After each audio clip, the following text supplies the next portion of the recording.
Hello, I'm Derek with Adobe Rock, and I'm here with the Nelsons today. I have Brady and Danielle.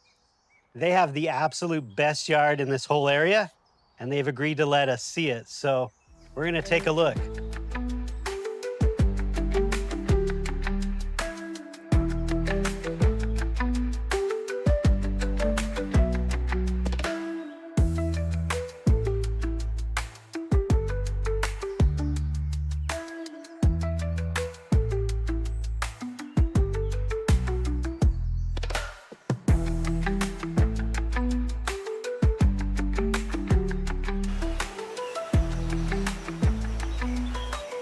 We'll start with a great pavilion. Did you build this yourself? We did. We assembled it. It was a kit that we bought, and then we assembled it here. It took a few days. It's pretty involved. Yeah.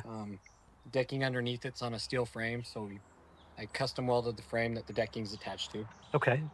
and then we actually poured some posts or pillars in the ground, some concrete pillars to actually get it up higher, so it would be a little bit more elevated in the air. Yeah.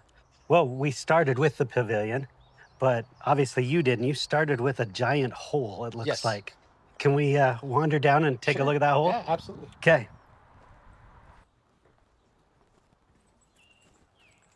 Wow, this looks like a lot of excavation.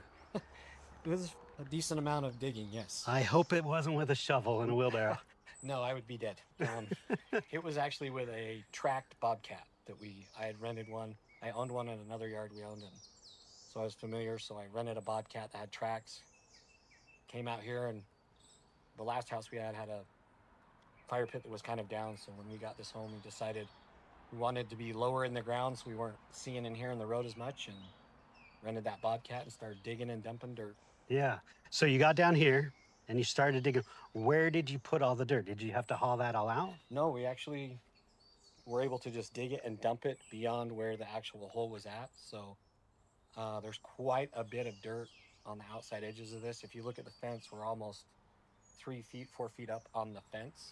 Yeah. So there's a good, 4 feet, 5 feet of dirt before it started to settle that we had dumped up above where we were at initially. Okay, that's awesome. I mean, there's so much going on here that is fantastic. The plants, the metal, but one of them is just the different levels. Like we're not flat. Did it start flat?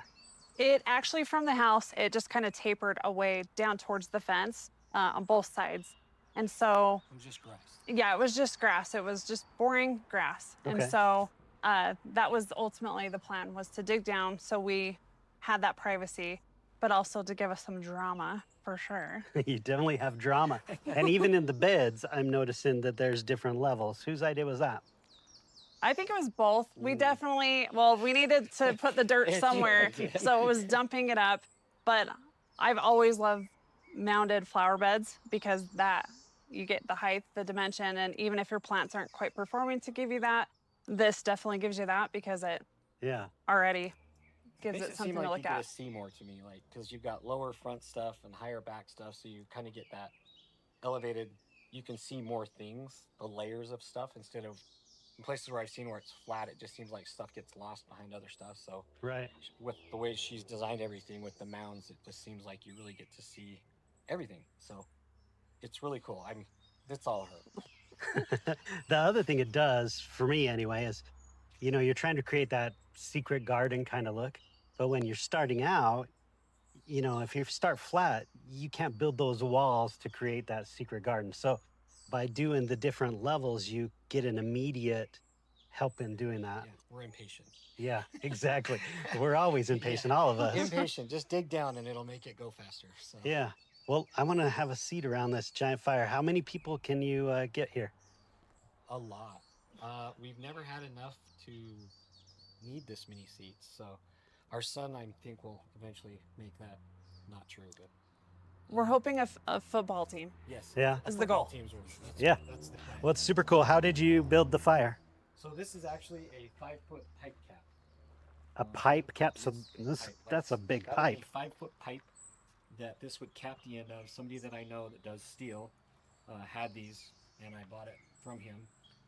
And he rolled the base with a piece of flat steel. He has a big roller. He put that in and rolled that into a circle, and for this to sit on. That was something that I asked him if he could do, and We just, when we saw it, we're like, that's unique. We want to do that. And it turned out to be really a cool Yeah. centerpiece. So. I'm thinking with a bowl this size, you got to build a big fire, right? Mhm. Yeah, my son would agree with you. Though. I come out here and think they're going to burn the whole house down. But it's nice. The nice thing is when it's not super cool outside, or like right now when it's actually still pretty warm, you can have a fire and it's big enough that you're not getting burned out here. So Yeah. that makes it nice. Well, I like it. And you've got the bench seating that you built out of those same large timbers.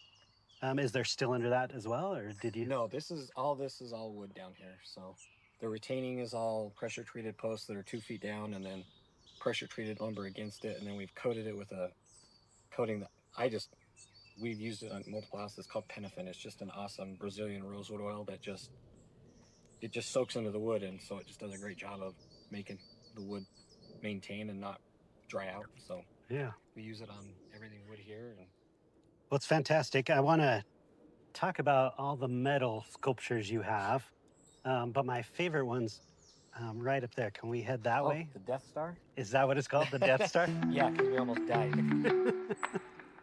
Well, I'm about to hear that story, I hope.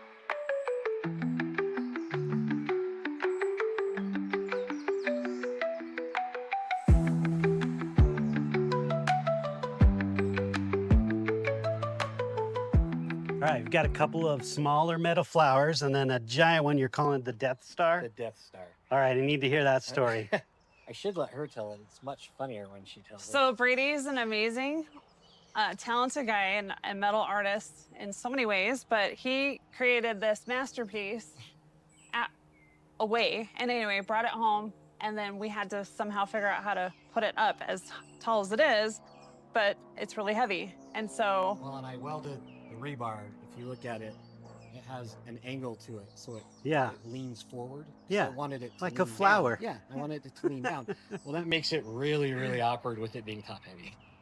So there was my son that's 6'1", 275, and one of his buddies, and us, trying to stand it into this base that it sits in. And she kept wondering which one of us was going to die because of the points that I decided it needed to have all the way around it. It's got to have the points. Yeah, it's got to have the points. It's got to look mean. So then As we're lifting it, thinking, thinking if this falls, if one of us gives, one of us is going to die for sure. So then it became the Death Star because we thought we were going to die. People are like, it doesn't look like the Death Star in Star Wars. I'm like, no, that's not why it's the Death Star. The real question is, were you recording at the time just in case? No. We should have been because that would have been it could have gone viral. Hilarious. The real death of the Death Star. Yeah. Yeah. Well, I love all your metal work. How long have you been doing metal work? I've been doing metal for probably 20 years, but like really getting into the welding, and then more because of her, the artsy stuff is more, she's like, can you weld this to this? So some of the stuff throughout the yard was just stuff that she had found and liked the look of it. And she's like, can you make this weld to a stand so we could put it in our yard? And that's kind of what started it all, was she found cool pieces like the one over there that's a big gear that she wanted displayed, and she like, can you weld this to something to make it so that it can be displayed in the yard? So that, and then it just kind of evolved from there. Other things we found, and then things that we would get, and I'm like, oh, I could add this to it and make it look like this, and that's just kind of where it evolved. Right, and that's what I noticed too. I mean, there's sculptures like this, but then there's just pieces of metal that to most people is just going to be a piece of metal, but you've made it art, and it really does look like art. Is that you, Danielle? You've got that eye? I think it's definitely more Brady. I think occasionally I have something that stands out. I'm like, oh, that would be cool. But most of it is really Brady. But which is a really good balance, because I think we need it. We need this kind of industrial metal element with all the softness and all the plants and colors, because I think that kind of helps for sure represent both of us. Makes me feel like a man still instead of just... Yeah. It's a very manly flower behind us. There's some manly stuff with the flowers, so then I can say I had a hand in the yard. So, like, these are just tiller tines, and we just put them on posts and made them look like that. So like you said, just some stuff that would be either throwaway, like the two augers over there were in the garbage, and I went and asked, can I have those? And then we just stuck them in the yard. So yeah, that's crazy. It was their trash, and now it's art. And people love them. They're like, where did you get those? I'm like, from a place that makes blow-in insulation. They wear them out all the time. Yeah. Threw them in their garbage, and I was like, those are kind of cool. And went and asked them. He said, I can have them. So Well, let's be honest. A lot of what makes it the art is the frame.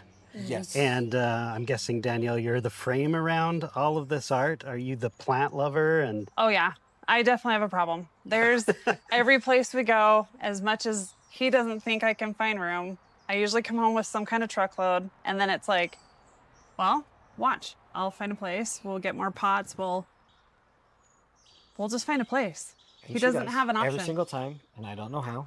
Still don't know how. Like, so she just did a count how many are in our yard. Not counting any annuals, we have at least 180 different perennials, trees, and shrubs. different. Different. Yeah. Some of them are one-off, some of them are repeating.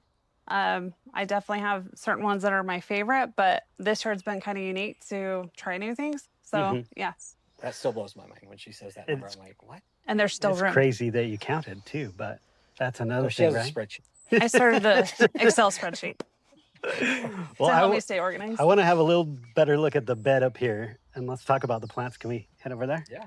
Okay.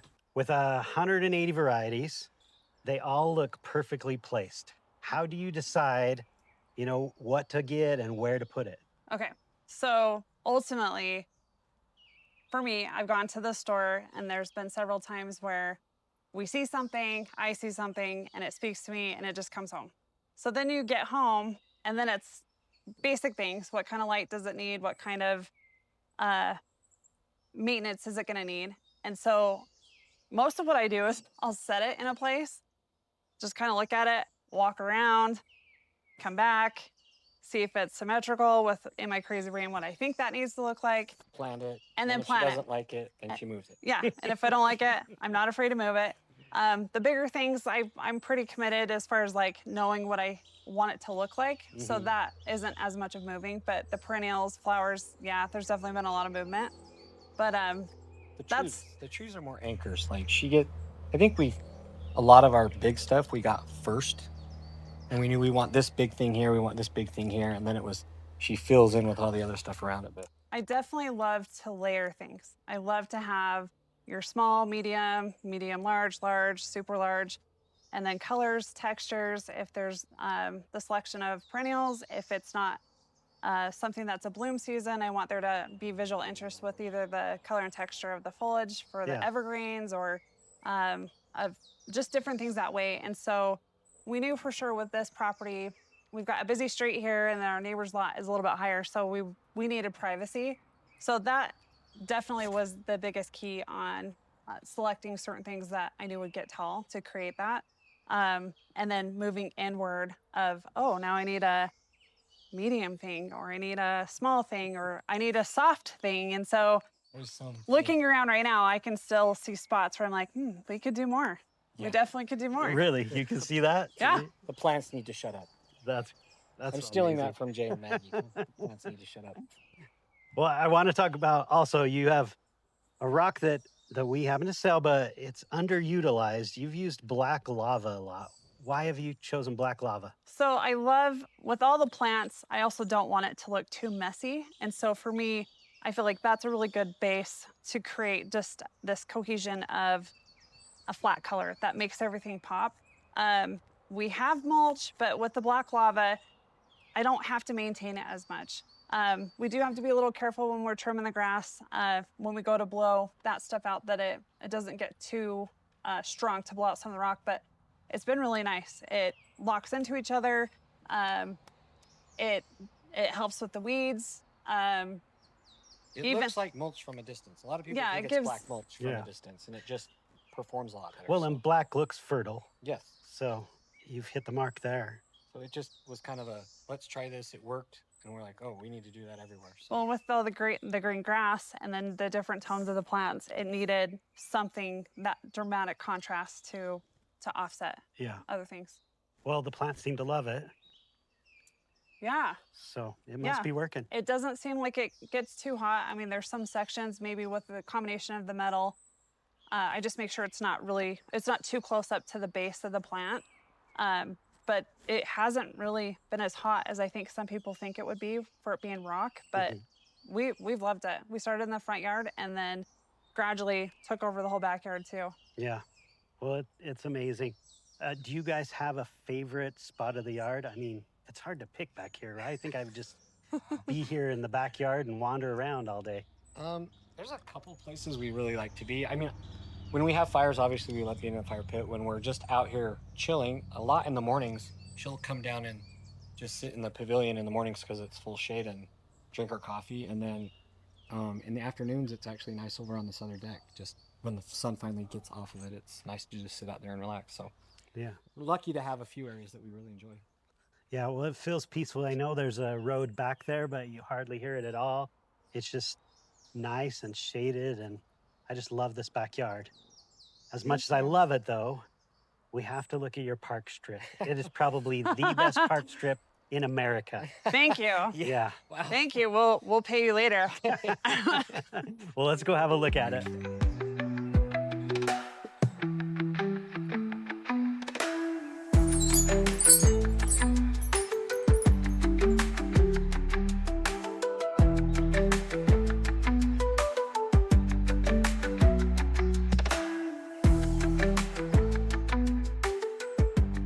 Yep, this is what I'm talking about. I don't know if they've made it official yet, but they should. This is the best park strip in America. And you've incorporated the same designs, the same technique. Everything from the backyard is all in this little 6-foot wide strip. And it's amazing.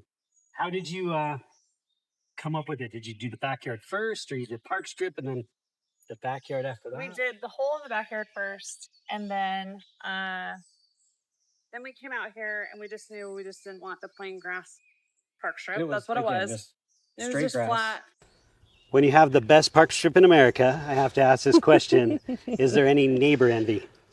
Well, if you ask me, I kind of hope there is. But no, I think this is definitely our attempt at being representing our neighborhood. We have such great neighbors. And so I feel like hopefully this creates just a little window that's really inviting to come into our neighborhood and kind of set the tone. So, Yeah. Well, I did happen to notice that part of your park strip extends into the neighbor's yard. Did you get their permission for that? yes. Yes, Yeah. we did. They were more than happy to let us take over that part Yeah. of their yard. Well, if I was your neighbor, I'd say keep on going all the way across. We have a few neighbors that are like, so when are you starting our yard? Yeah. Well, I love it. It's an amazing park strip. It kind of shows your style, your skill, your ability, and you don't have to invite them into the backyard to see that. So I love it. Thank you. Yeah, we have people on pretty random, but often stop and comment to us when we're out here. They'll stop and say how they like it or ask us questions about it. Yeah. Probably once a week. So Stop, ask questions, take wedding photos, all of that right here in the park strip. Yeah. They're asking if Brady's single. It's fine. Well, as we were coming out here, there was a part of your yard on the side that looked like you had rail tracks Yes. as edging. Can we go back and check that out? Yeah, absolutely. All right, let's do that. Yeah, this is the spot I was talking about. And with lounge chairs and an umbrella, looks like you guys like this spot as well. Yeah, it's a nice place to be. But I noticed two things here. One, what I was talking about before, you've just got a pile of springs, and yet it looks like art. How did that happen? Yeah, go ahead and tell them what you wanted to. So a lot of what you see, well, not a lot, but there's several items throughout the yard that are kind of found materials that we've just repurposed. And so some of it we've actually turned into something else. But in this case, when he brought these home several years ago, originally I wanted to do like a art installation on the side of the house to make it look like raindrops because they're different sizes.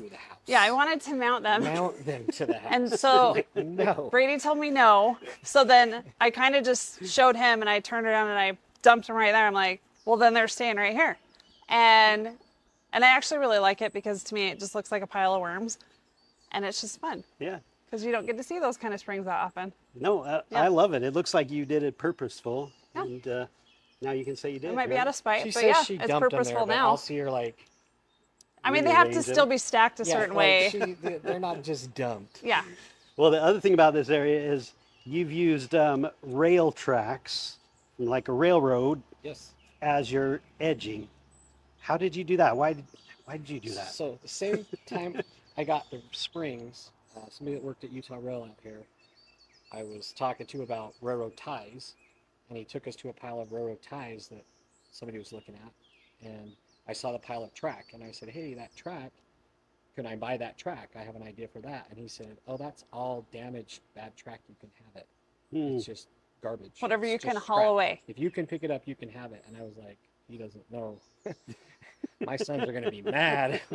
And so we started picking up track and loading it on the trailer. And it actually went to our first, a different home first, and then made it here and found its permanent home.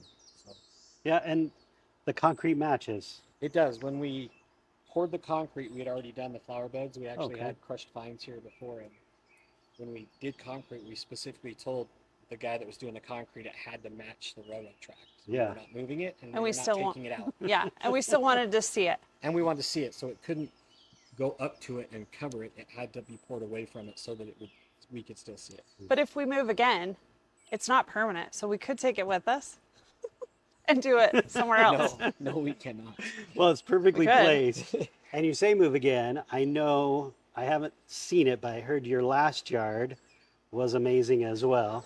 Is that what you're doing? Is Thank you're just you. going yard to yard, improving the world? If you ask our kids, they would say, yeah, that's what we're doing. But no, I think we do really well projecting together. I mean, for me, landscape, gardening, it's the only kind of workout I like. So, but once you hit a point where all your big projects are done, it's kind of like, well, now what? I mean, I don't want to clean my house. So I guess we'll just have to keep coming up with more projects. Yes, at this house. Right. And I guess maybe we could extend to neighbors or whatever else. But no, that's not really the intent. But at least with this house, it has all those things that we wanted long term. So Yeah. it's a really good investment. Well, your yard is amazing. I feel like I could spend like days here and find new stuff to talk about. It's like a work of art, really. Thank you. And so I really appreciate you letting us see it. I hope people see this video and get some ideas. They probably can't do it just like you do it because it's that eye of the artist thing. But if they see just a little something improve their yard, I think it's worth watching this video for. For sure. And we Thank really you. look forward to that. We do. We really enjoy when people stop and ask questions. We really enjoy the tour because we get to explain to people how we've done stuff. So we love answering questions. Yeah. It's really kind of cool to show people how it was done, that it's not impossible. You can do it. There's ways to do stuff. So We've it's all been the fun stuff. inspired by other yardscapes too. And so it's been really fun to take bits and pieces of things that we've liked and Well, the fact incorporate that it. we did everything ourselves. So Yeah. everything we did by ourselves. This wasn't a landscape company. It was us. So we, that's a source of pride for us that we can say we did this. It wasn't something that was done. We did it. So we Yeah. can speak to it. Well, Yeah. it's fantastic. Thank you. Thank you for sharing it. Thanks for this Thanks. Thanks. opportunity.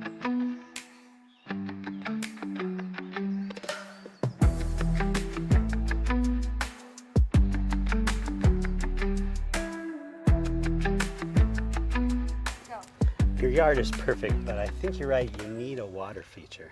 Definitely need a water feature. But not just any water feature. Let's do a rec pond so you can actually swim in it.